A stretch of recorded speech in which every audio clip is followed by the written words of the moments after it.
All right, let's dive into something that I think we can all agree on. Misses with all of us who speak English. Yeah. Homophones. Oh, yeah. These are That's tricky. that sound exactly the same, Yeah. but have totally different meanings, like there, and there. Exactly. You sent over this really interesting I thought you might like it. exploration called Why English Has So Many Words That Sound the Same and How to Never Mix Them Up Again. And, it really got us thinking about, like, why does English do this? Right. And more importantly, what can we do about it? Exactly. So our mission today is to unravel this linguistic puzzle for you. That's right. It's a complex source of both, amusement, right? Yeah. Like all those funny misinterpretations that we see online. Oh, yeah, for sure. And real frustration when you're like, actually, Yeah, you're trying to communicate clearly. get your point across. So this deep dive kind of aims to give you a clearer picture of why English is riddled with these sound-alikes Yeah. and equip you with some practical strategies to navigate them. That's right. You might be wondering, and as the source material poses, Right. why do words that sound identical mean such wildly different things? Yeah, how can bear the animal Exactly. to carry a burden be the same sound? Yeah, it doesn't make any sense. How can they be the same sound? Yeah. And why do read present tense and read past tense Right. look the same but sound different? Yeah. These are all great questions. Good questions. But let's explore some answers for you. Let's get into it. Okay, so let's unpack this. Right. The source material lays out three main reasons 3 big ones. why English seems to love these sound-alike words. Yeah. So the first one is what they call What I could call a historical mashup. a historical mashup. Think of the English language as this incredible melting pot, Oh, yeah. right? Over centuries, it has eagerly borrowed words from a huge range of other languages. Oh, yeah. Germanic tongues, French, Latin, Old Norse, you name it. Yeah. This constant borrowing, or what linguists might call lexical diffusion, Sure. has led to words from very different origins Yeah. ending up sounding the same in English. So it's kind of like if you have all these people from different countries. Yes. And they're all From all over the world. trying to speak English. Exactly. And they're saying things. And they're saying things that sound similar, But just happen to sound similar. but they're completely And different. they're all trying to speak English. Yeah, and they have different meanings in their original languages. Yeah. The source provides a perfect example, meat, which has its roots in Germanic languages, Yeah. and meat, which came to English from French. Oh, wow. Completely different pathways, but Their pronunciations eventually converged. converged on the same Converged on the same sound. Yeah. That's really fascinating. So you have two distinct words with separate histories ending up as homophones. So these two words are like, they're Kinda. both speaking English now, Exactly. but they come from totally different backgrounds. Yeah. That's really What's fascinating here is yeah. how these cultural and historical influences on English Right. are actually reflected Yeah. in these sound overlaps, Yeah. right? Something that you might not immediately think about when you hear meat and meat. Yeah, you don't think about, oh, one of those is Germanic and one of those is French. Right. Yes. You're just trying to figure out if you're going to a meeting or Yeah. if you're going to eat something. Exactly. Okay, so historical borrowing. Historical borrowing. This is the first big reason. The first one, P. The second key reason is pronunciation shifts, or what historical linguists refer to as sound change, Oh, right. right? Language is never static. It's always changing, right? It's always in flux. It's Yeah. constantly evolving. Mm-hmm. The way we pronounce words changes gradually Right. over time. Yeah. This can lead to words Yeah. that once had distinct sounds Yeah. slowly but surely collapsing into the same pronunciation. Can you give me a concrete example? Sure. Like, I understand accents changing over time, but how does that create a homophone? So think about the words night Okay. and night. Okay. Originally, that initial K in night was actually pronounced. It was. It was pronounced But like not K-night. Yeah, like coup night. Wow.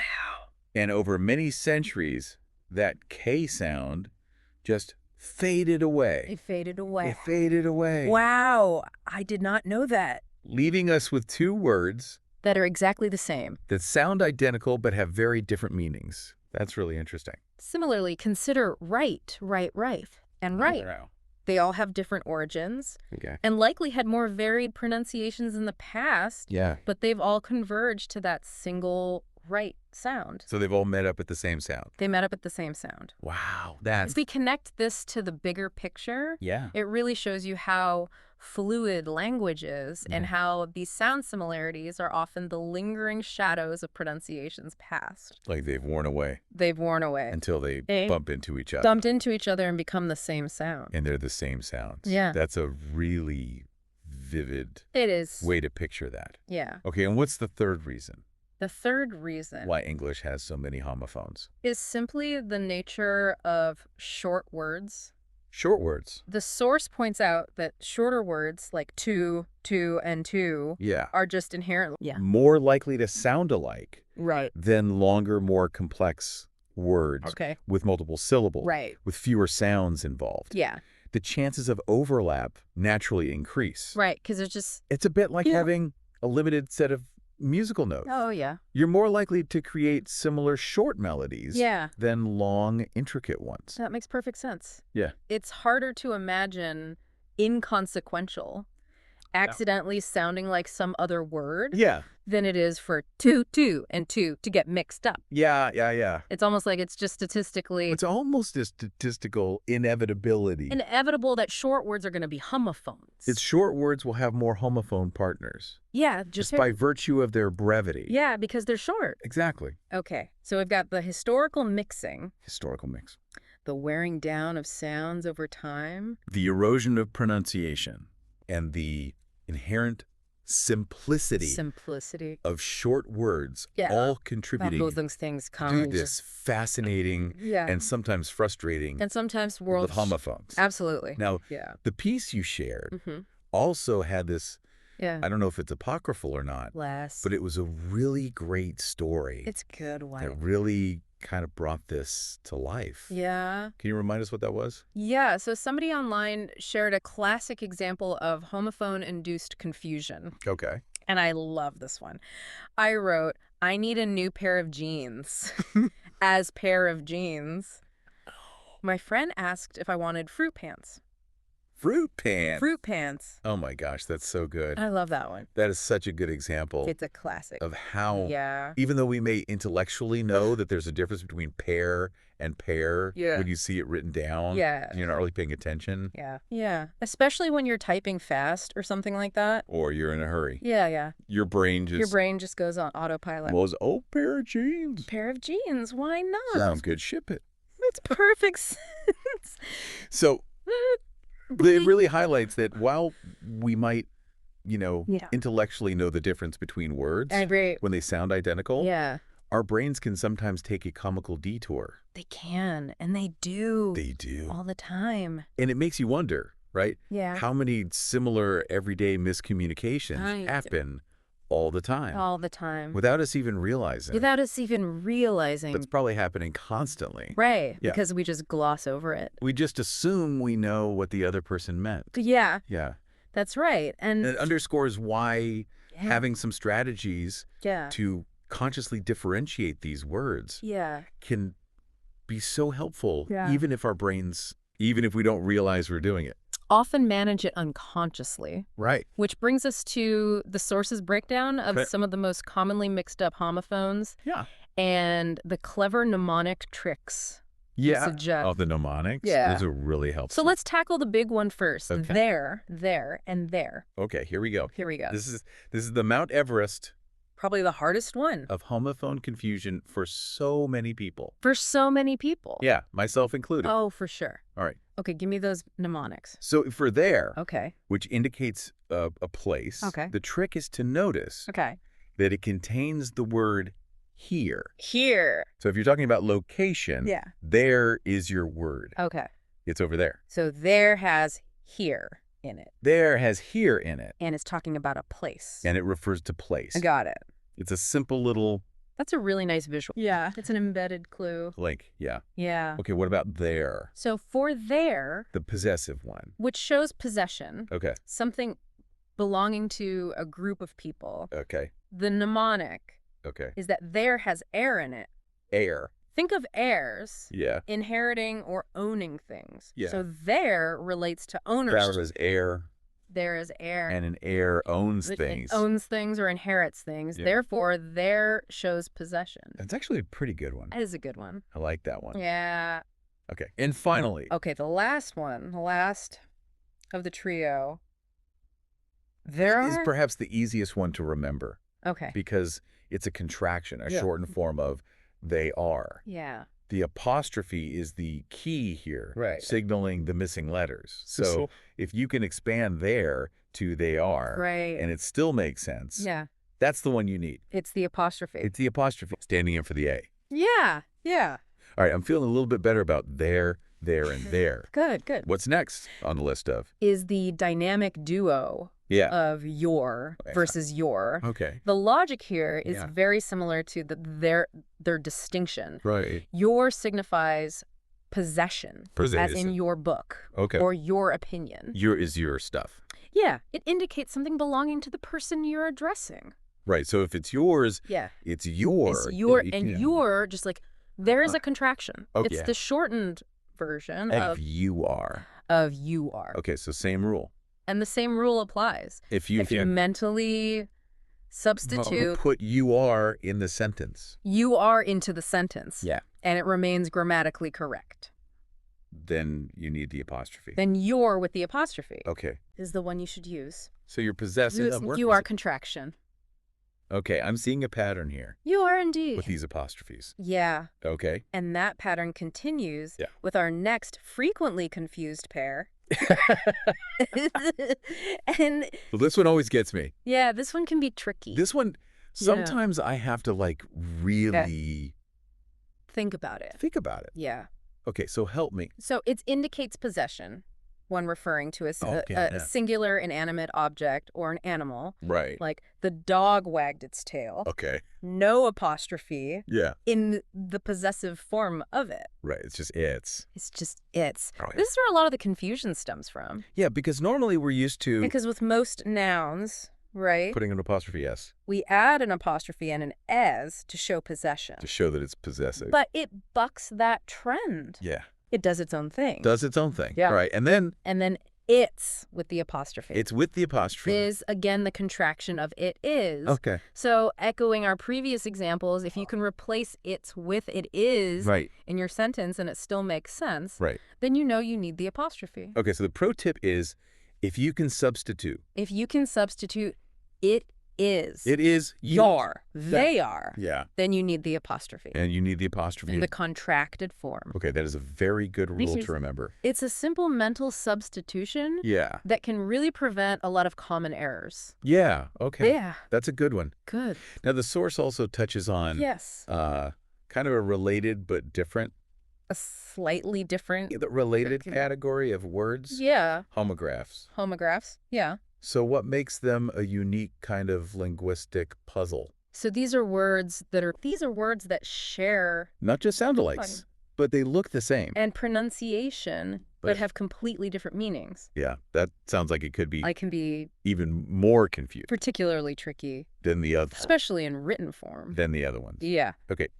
The source provides a few classic examples. Okay. Take the word bow. Bobo. Okay.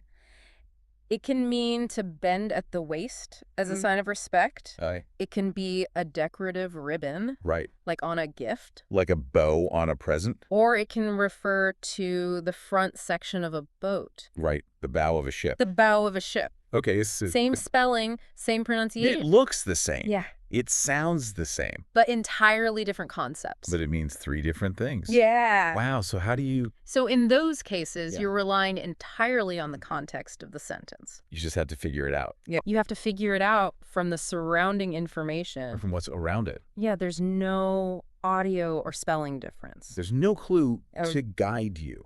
other than the context. Exactly. Yeah. Another example they give is lead. Lead. Okay. It can mean to guide or direct someone, Right. as in lead the way, Okay. or it can refer to The metal. the heavy metal, lead. The lead. Yeah. Again, identical in both spelling and sound, Yeah. But very different but with vastly different meanings. meanings. Yeah, you definitely wouldn't want to confuse those two. You would not want to get those mixed up. No.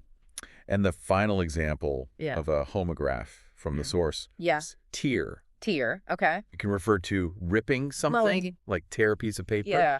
Or it could be a drop of liquid that comes from your eye. Right, like to cry. Shed a tear. So tear. Yeah. Okay, so bow, lead, tear. Bow, lead, tear. All spelled the same.